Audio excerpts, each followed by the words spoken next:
יאללה, איך שמעתי את הכטב"ם, איך שמעתי אותו. וואו.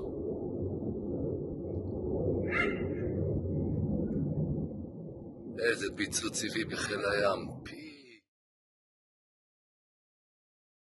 Pangkalan Angkatan Laut Pasukan Pertahanan Israel dilaporkan baru saja diserang pasukan perlawanan Irak.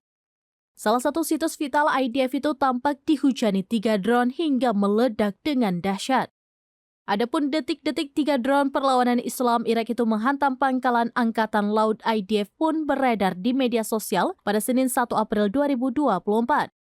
Mengutip Tribunnews.com, sejumlah situs berita Israel membeberkan penyerangan pasukan perlawanan Irak itu, di mana dikatakan 3 drone Irak yang super canggih berhasil menembus sistem pertahanan udara Yordania hingga mencapai tujuannya ke Israel. Akibat serangan tersebut, pangkalan Angkatan Laut IDF dilaporkan terbakar hebat.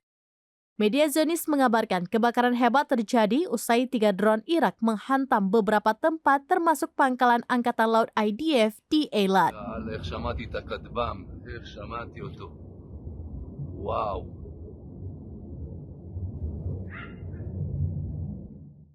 Download Tribun X sekarang, menghadirkan lokal menjadi Indonesia.